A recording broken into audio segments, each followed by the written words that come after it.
Bonjour à tous, bienvenue au Losers Club. On fait cette nouvelle vidéo, on y a joué, spécial Paris et Ludique 2023, parce qu'on a fait les 2 jours, samedi et dimanche. C'est un festival qui se déroule proche de Paris, tous les ans, début juillet ou fin juin. Et on a quand même joué à pas mal de jeux, on a joué à des jeux qu'on connaissait déjà. Aujourd'hui, on a 7 jeux à discuter, qu'on découvrait. Donc une partie sur chacun de ces 7 jeux, mais c'est l'occasion d'en parler. Ce sera Alvéola, The Great Split, Artemis Odyssey, Archeo Society, Le Royaume Sauvage, Ice et Tiwanaku. Ouais. Wow.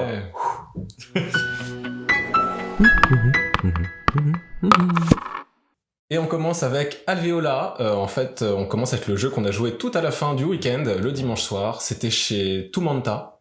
Donc c'est un jeu de Thomas Favrelière qui est un jeu de pose de tuiles dans un univers d'abeilles, puisqu'on va construire une ruche globalement. Oui, à peu près ça. On n'a pas trop compris si on est des apiculteurs ou des abeilles. Non, on est des abeilles. Hein. On est des abeilles. Mais c'est un jeu qui peut se jouer alors déjà en compétitif ou en coopératif 2 contre 2. En équipe, ouais. Ouais, en équipe. Nous, on l'a joué à 4 et en compétitif, et donc à son tour, on pose une tuile. Et on contribue à la construction de la ruche. En plus de ça, on a 5 abeilles, dont la reine, qu'on peut placer sur la dernière tuile qu'on vient de placer, mais ça rapportera des points en fonction de l'étage sur lequel elle est.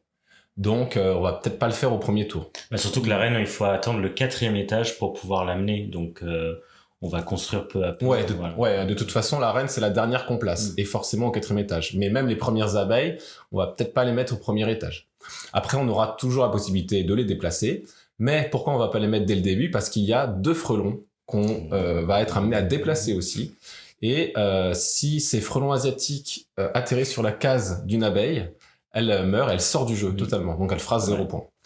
Donc là, il y a de la bagarre entre les joueurs à ce niveau-là, et il y a un système assez malin de sélection de tuiles qui est un peu à la patchwork, c'est-à-dire que c'est circulaire, et on fait des tours comme ça en se donnant la main, et une fois qu'on a fait un tour complet, on peut déjà forcément bouger un des frelons, donc c'est déjà pas mal. Et en plus de ça, on pose certaines tuiles, on peut aussi bouger le frelon de manière supplémentaire. Donc les frelons bougent beaucoup, donc il y a pas mal de positions de territoire, il y a peut-être des fois des clans qui se forment un peu naturellement, parce que du coup si t'approches le frelon de quelqu'un qui est à côté de toi, bah tu l'approches fatalement de toi, donc il y a comme ça des petites équipes de placement, et finalement la ruche, ça s'étend pas énormément, vu qu'on a tendance à vouloir la monter. Donc il y a c'est un peu tendu au niveau du placement, moi j'ai trouvé. Surtout qu'en plus quand tu complètes la ruche, t'as un système de points aussi, parce que tu vas vider des alvéoles de miel, et ça va donner des points aussi à la fin. Et donc effectivement tu veux souvent trouver la bonne tuile pour augmenter en étage. Mais bon, par contre, moi je me suis souvent retrouvé à étendre la ruche, contrairement à tous mes compétiteurs autour de la table, ce qui m'a amené un peu de frustration dans le parce jeu. que c'est une contrainte, la pose de tuiles. Parce qu'en fait, c'est que des tuiles de 3 cases, et elles sont soit pleines, soit vides. Une vide se pose sur une pleine, et une pleine se pose sur une vide. En fait, c'est une énorme contrainte. Si tu peux poser aucune tuile, bah tu la poses à plat, quoi, au niveau 1. Et le niveau 1, bah, ça fait pas de points, mais par contre, ça te donne des petits bonus pour après, tu peux choisir n'importe quelle tuile ou des trucs comme ça. C'est ça. Des petits bonus qui te permettent de déplacer un peu plus le frelon, ou ça change à chaque partie, mais globalement, c'est ça. Bon feeling, assez compétitif sur le placement, ça se finit très vite, moi j'ai trouvé. Donc vraiment, ça tient en une demi-heure facilement. Agréable à jouer. Et puis cet aspect un peu ces alliances naturelles, comme tu as dit, moi j'ai beaucoup aimé le fait que toi t'avais mis une ouvrière et moi j'avais mis une à côté, on était un peu on était d'accord qu'il faut pas trop bouger le frelon vers nous, on va le mettre vers les autres. Et les autres au contraire, ils étaient là, on va en profiter. Et ça, j'ai bien aimé ce côté-là un peu compétition, et du coup je me demande vraiment à y rejouer, surtout en mode équipe par équipe. C'est très sympa en 2v2, ouais. Ça a l'air de se jouer très bien à 2, à 3, à 4. Mais à 4, ça tourne bien, je trouve. Après, à 2, il va y avoir le côté patchwork. On va pouvoir planifier vraiment quelle tuile il peut prendre, parce qu'il peut prendre qu'une parmi les 3 prochaines, comme dans patchwork. Enfin, plus ou moins. Mais du coup, il va y avoir vraiment un ping-pong comme ça, plus tendu, je pense. Mais bon, ça... Comme souvent dans les poses de tuiles, le jeu à 2 est beaucoup plus stratégique. Mais bon, Ouais. Bon feeling, c'est pas un coup de cœur pour moi, mais bon feeling sur ce jeu pour l'instant. Moi, je demande à y rejouer. Et bah du coup, on va passer à The Great Split de Jalmar H et Lorenzo Silva qui sort chez Yellow. Et c'est un jeu, comment je le décrirais, un jeu d'ambiance de personnes qui aiment les fichiers Excel. Concrètement, on a un fichier Excel. Donc c'est censé plaire. Ah non, c'est un jeu d'ambiance. C'est un jeu d'ambiance, c'est ça le souci. Et en quelque sorte, on a des cartes et il y a cette mécanique de je coupe, tu choisis. Donc on a un certain nombre de cartes et on choisit ces 2 cartes. Je vais les diviser comme ça. Donc je vais mettre 2 cartes à gauche et 2 cartes à droite. Par exemple, ou même déséquilibrer 3 cartes et qui vont donner différents effets au niveau de ce grand fichier Excel où on va bouger des niveaux. Et on va passer ça à notre camarade à gauche qui va devoir choisir entre ces 2 paquets de cartes. C'est en quelque sorte un petit dilemme entre est-ce que je vais faire plus ce côté-là du plateau ou ce côté-là du plateau.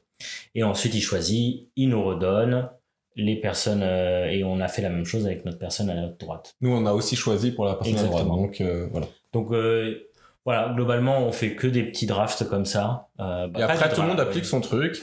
Le truc, c'est que tu gagnes forcément quelque chose. Oui, tu gagnes forcément quelque chose. Tu augmentes toujours et tu fais tout le temps des petits combos aussi, puisque augmenter dans cette jauge, ça va nous faire aussi au bout d'un moment augmenter sur celle-là, ce qui me rappelle un peu Planet Unknown, mais peut-être on en reparlera dans des prochaines vidéos. Et il y a un peu ce côté combo des jauges qui est assez sympathique, et ce petit truc de le dilemme que tu proposes toujours à la personne à gauche.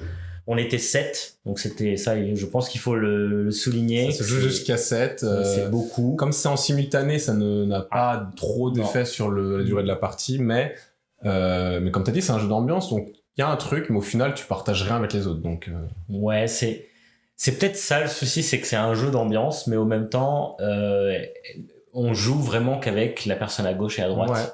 Ils ont rien trouvé pour modifier ça spécialement, quoi. Et du coup, c'est peut-être un peu décevant là-dessus parce que justement, tu peux pas regarder vraiment, tu t'en fous en fait de ce que font les autres. Moi, je m'étais dit que du coup, comme tu gardes certaines cartes et de manche en manche, on garde les mêmes cartes et après on repropose le dilemme à la personne à gauche. Donc, je m'étais dit qu'il y a des cartes qui peuvent circuler comme ça autour de la table et que ça peut être marrant. Alors peut-être qu'on va peut-être le sentir un peu à 3-4 parce que ça va faire le tour de la table, mais là, non, j'ai rien senti. Et globalement, des fois, t'as une carte que t'aimes bien, tu la proposes en dilemme, tu la récupères, tu la joues, tu la remets en dilemme, tu la récupères. Bon, et puis tu peux pas t'amuser à anti-draft totalement ton adversaire. Je sais pas, drôle de feeling sur ce jeu. Alors que c'est l'essentiel, c'est le dilemme quand même, qu'on connaît aussi dans Onboard par exemple, qui est vraiment un jeu de duel pour le coup, en flip and write, enfin en dilemme and write du coup. Et là non, j'ai trouvé qu'il y avait aucun intérêt au dilemme en fait, alors que c'est le cœur du jeu quoi. Moi, ça me rappelait Anami Koji dans le côté certaines actions. Je te donne, il y a 3 cartes, que je te propose 3 cartes et tu dois choisir une ou tu dois en choisir 2, moi je choisis une. Et ça, j'aime bien, mais c'est vrai que là, c'est pas très tendu. C'est vraiment, c'est marrant de faire augmenter des jauges et c'est presque un plaisir, banal. C'est peut-être un jeu un peu banal, mais peut être très bien, moi je pense, dans un début de soirée pour... on fait des trucs, tout le monde fait des trucs en même temps, tu t'ennuies pas trop parce que tu fais tes petits trucs. Par contre, moi je trouve que, en tout cas, le problème c'est le prix. 40 € pour un jeu. Ah, moi c'est un nom. Oui, bon. Non, moi, c'est juste avancer des jauges un peu au hasard. Un peu au hasard. Il y a un petit truc en chair qui est rigolo. Je suis pas super négatif, mais je suis pas en plus c'est hyper surproduit parce que du coup par contre oui c'est surproduit. Et en plus c'est même pas intéressant à manipuler parce qu'on met les cubes un peu chiant. C'est des plateaux un peu à la Terraforming Mars là en double couche, mais ils sont un peu en biais et du coup les jeux c'est censé se donner un petit côté un peu je sais pas, dans la même élégance qu'un Midfiori, un truc comme ça là. Ah oui, ça veut être très élégant alors que un peu blanc avec des couleurs, mais ouais, c'est surproduit, c'est pour ça que ça coûte trop cher et c'est trop cher pour ce que c'est. Concrètement, c'est trop cher. Pour 40 €, il n'y a pas vraiment de jeu là-dedans. c'est vraiment. C'est pour ça que je dis c'est un jeu d'ambiance. C'est vraiment. C'est un jeu d'ambiance quoi. Ok, on va passer du coup à Artemis Odyssey, qui est une réédition d'un vieux jeu qui s'appelait Ad Astra, qui est sorti je crois en 2009, qui est un jeu de Bruno Faiduti et de Serge Laget. Je suis très fan de Nidavellir. C'est justement chez Greux Games en France. Du coup, je reprends l'expression que j'ai entendue il y a 5 minutes. C'est Catan dans l'espace. Avec une mécanique du coup d'exploration de systèmes solaires avec des planètes qui gravitent autour. Et au début, elles sont cachées, donc on ne sait pas ce qu'elles contiennent. Chaque planète a une ressource, de l'eau, des plantes ou certains minerais. Et globalement, on a tous les mêmes cartes et on va pouvoir jouer les cartes que l'on veut sur une sorte de frise. Alors nous, on l'a joué à 5, ce qui est le maximum, et ça devient un peu tendu en positionnement. Et ce qui est intéressant, c'est que quand on choisit une action, tout le monde va la faire. Donc, il y a ce côté-là aussi qu'on retrouve dans pas mal de jeux de ce type-là, des fois, de se dire, j'espère qu'il va faire une... Alors, à 5, on joue que 2 cartes chacun, ce qui est encore plus tendu. Très tendu. Tu te dis, j'ai envie de construire, mais il faut que je produise d'abord. Alors, est-ce que je vais décider de produire? Dans ce cas, tout le monde va produire. Ou est-ce que j'espère que quelqu'un va produire ce dont j'ai besoin et j'en profiterai, et comme ça, c'est moi, je construis derrière. Il y a toujours ce genre de dilemme un peu comme ça. Tu rejoues la frise de gauche à droite. Et t'avances comme ça. On a fait une bonne partie d'1h30 quand même. Et ce qui est très intéressant, c'est que le scoring est déclenché par des cartes actions aussi. Ça, j'ai trouvé ça assez intéressant. On a encore une fois tous les mêmes, mais chaque carte scoring, c'est soit un aspect du jeu, soit un autre. Et donc des fois, il y a un axe qui t'avantage et un axe qui te désavantage. Et encore une fois, tout le monde les score. Celui qui obtient le moins de points, il va perdre des points aussi. Celui qui obtient le plus de points, il va regagner plus de points. Donc il y a toujours un système comme ça. C'est-à-dire que même si au début du jeu tu fais un scoring, tu gagneras peut-être 2 points parce que tu as construit que un truc, mais tu auras le différentiel par rapport aux autres. Donc il y a toujours en fait une question de différentiel dans le jeu.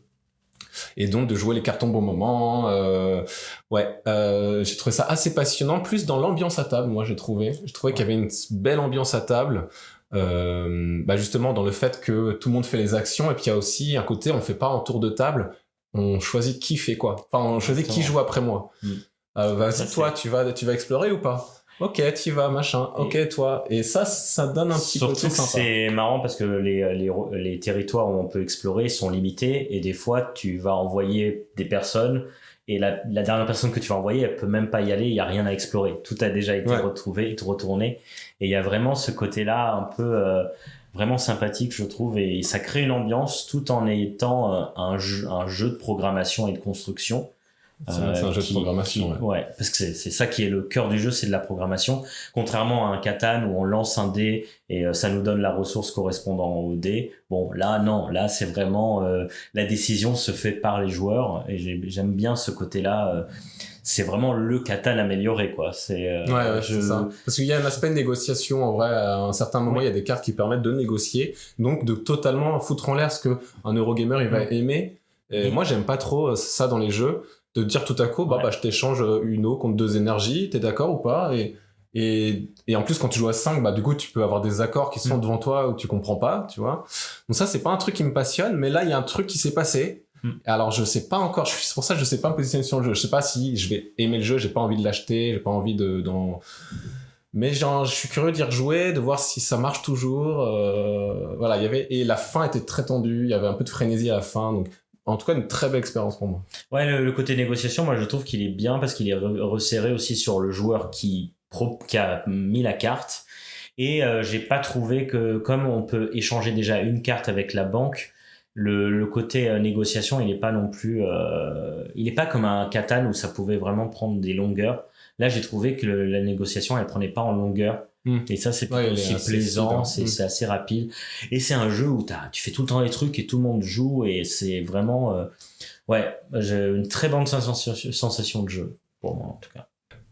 Du coup, c'était une rethématisation. On enchaîne avec un autre jeu qui est une rethématisation, mais aussi du redesign. C'est Archaeos Society. C'est toi qui devais le présenter. C'est pas grave. Je t'ai coupé l'arbre sous le pied. C'est une rethématisation de Ethnos, qu'on a eu la chance de jouer aussi. Hein.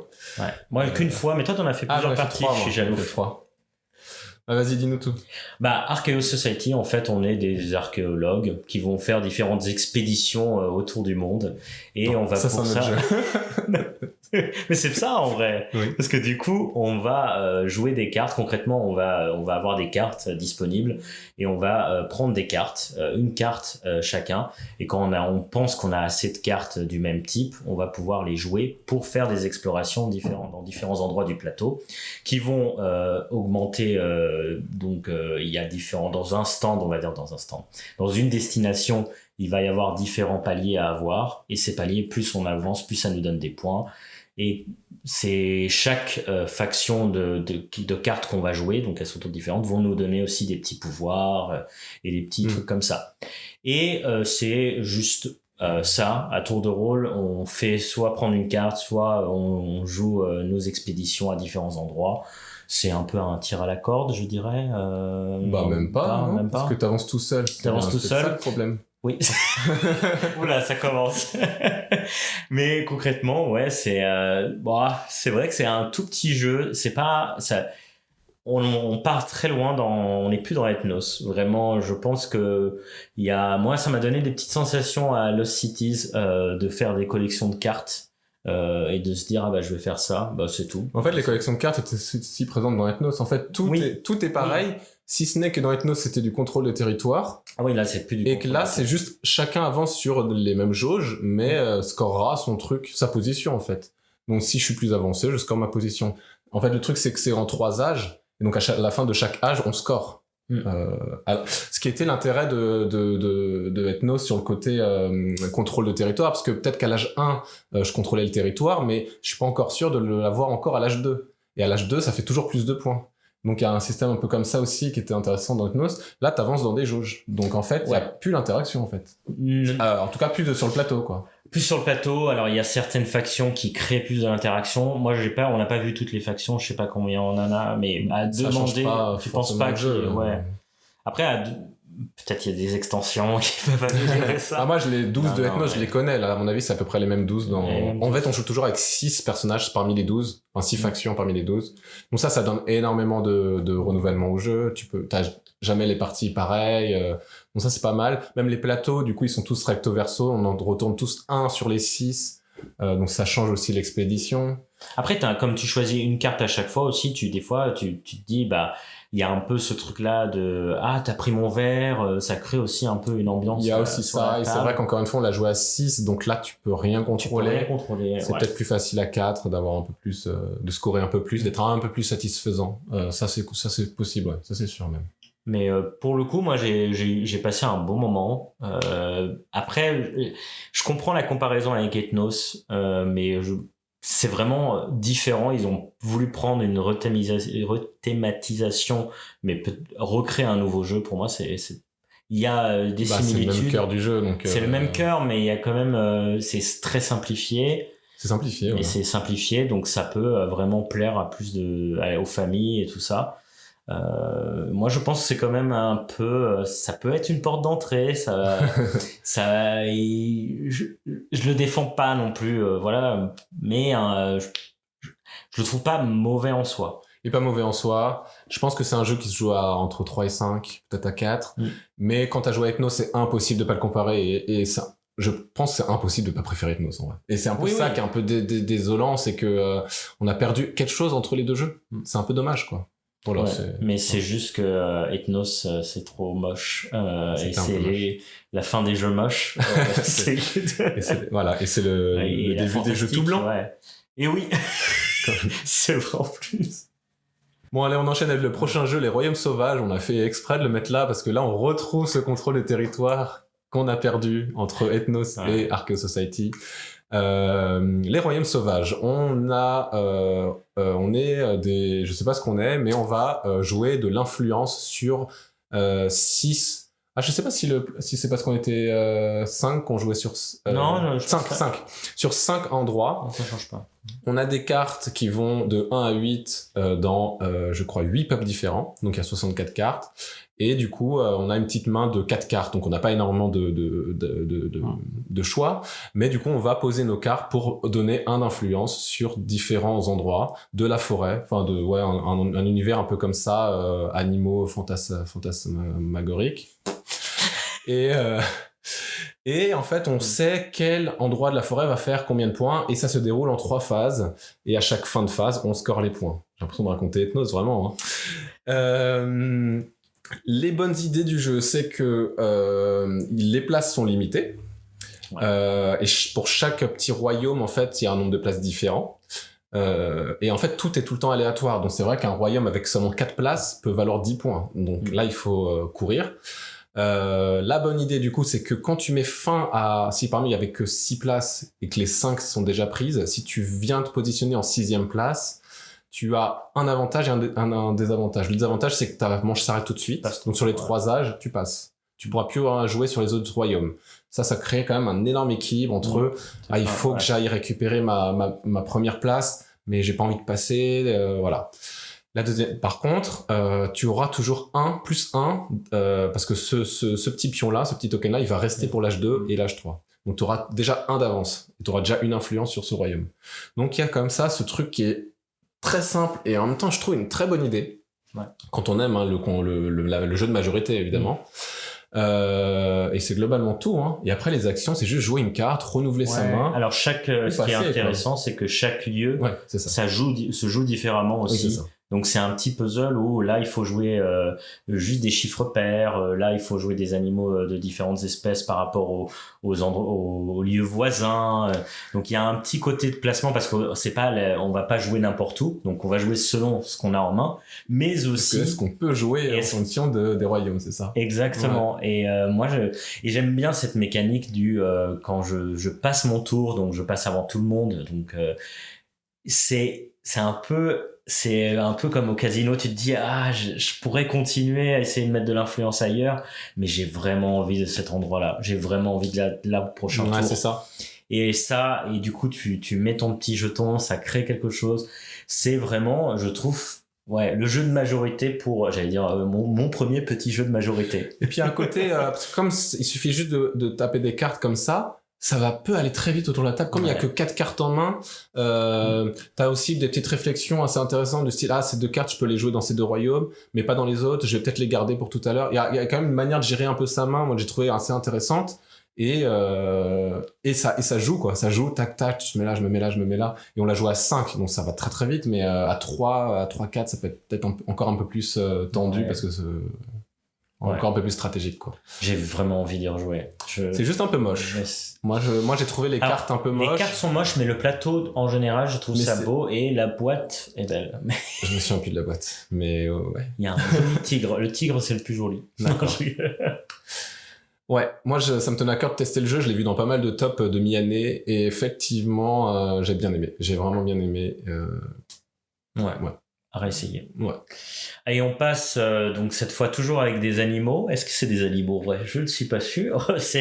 En tout cas, on est dans la glace. Donc non, il n'y a pas d'animaux. Il n'y a pas d'animaux dans Ice ? Non. Ah bon ?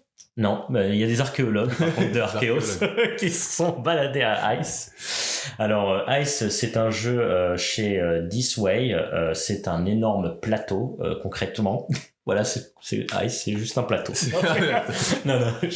Concrètement, c'est un plateau en plusieurs couches où le but du jeu va être concrètement d'explorer différentes tuiles. Donc il y a plein de tuiles. Quand on explore, on ouvre une tuile et comme ça on peut creuser dans l'environnement. Et la partie se finit quand on arrive au fond. Quand on arrive au fond, on arrête et on regarde combien de points chacun a. Donc c'est les joueurs qui font la fin de partie. C'est les joueurs qui font la fin de partie. Et concrètement, c'est un jeu d'exploration où on va avoir une jauge qui va nous permettre d'utiliser 2 actions à chaque tour. Cette jauge diminue quand tout le monde a fini. Du temps. Voilà. C'est du temps, voilà.